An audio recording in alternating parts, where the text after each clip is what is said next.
एक बार क्या हुआ कि एक व्यापारी थे, एक संत के पास में पहुंचे और कहने लगे, बाबा मेरी ना बहुत इच्छा होती है कि प्रभु की सेवा करूं, प्रभु की पूजन करूं। तो बोले फिर करा करो, अच्छी बात है ना ये तो। बोले लेकिन मैं पैसे खर्च नहीं कर पाता, पैसे में मेरा बहुत मन लगा हुआ है, एक भी धेला खर्च ना हो और पूजन भी हो जाए, ऐसी कुछ व्यवस्था बताओ। बोले अच्छा ऐसी बात है, तो ऐसी व्यवस्था भी हो जाएगी ना। तो बोले वो बताओ कैसे। मानसिक पूजन, संत जी ने बता दिया कि आप तो मानसिक पूजन करा करो। बोले मानसिक पूजन कैसे होती है, तो उन्होंने बता दिया ऐसे ऐसे ऐसे करते हैं, मानसिक पूजन हो जाती है। बोले ठीक है।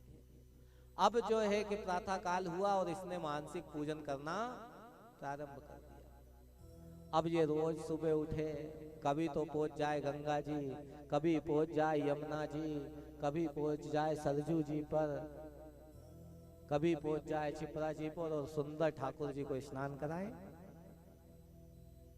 और सुंदर पंचामृत बनाए। पंचामृत में दूध दही घी से शक्कर डाले और सुंदर स्नान कराए।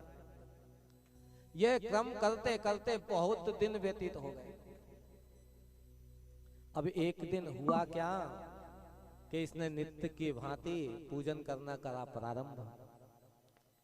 अब पूजन जैसे ही प्रारंभ किया तो इसने भगवान को स्नान करा के जल से, और फिर पंचामृत से स्नान कराना था, तो पंचामृत बना लेता हूँ, तो मन से ही पंचामृत बना रहा। ये ले लिया मैंने दूध, ये लिया दही, ये इसमें डाल दिया मैंने घी, ये इसमें शहद डाला, अब इसमें शक्कर डालना है। तो उसने उस दिन क्या किया कि उसे मानसिक पूजन में चम्मच मिली नहीं, तो उसने कहा डिब्बे से ही डाल देता। अब डिब्बा उठाया और डिब्बे से जैसे ही पंचामृत में शक्कर डालने लगा तो वो शक्कर गिर गई थोड़ी ज्यादा। अब वो विचार करने लगा कि अरे शक्कर तो गिर गई ज्यादा, इतनी इतनी शक्कर अगर डाल करके भगवान को स्नान कराऊंगा तो कितना नुकसान हो जाएगा। एक काम करता हूँ, ये शक्कर निकाल लेता हूँ, कल फिर काम आ जाएगा। तो उसने मानसिक पूजन में जैसे ही वो पंचामृत में हाथ डाला, वैसे ही साक्षात नारायण प्रकट हो गए और प्रकट होकर के भक्त के हाथ को पकड़ लिया और कहा, ए भक्त तू तो ये मानसिक पूजन कर रहा है, इसमें तेरा कुछ खर्च तो हो नहीं रहा है, कम से कम मानसिक पूजन में तो चकाचक स्नान करा दे, इसमें तेरा लग क्या रहा है। हाँ, अगर तेरा कुछ खर्च होता तो भी तू विचार कर लेता। लेकिन नारायण प्रकट क्यों हुए? क्योंकि वहां उसे पता ही नहीं था कि वो मानसिक पूजन कर रहा है या शारीरिक पूजन कर रहा है।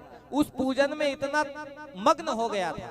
तो मानसिक पूजन भी करें तो उसमें इतने मग्न हो जाएं, इतने भाव विभोर हो जाएं कि हमें पता ना हो कि हम मानसिक पूजन कर रहे हैं या शारीरिक पूजन कर रहे हैं।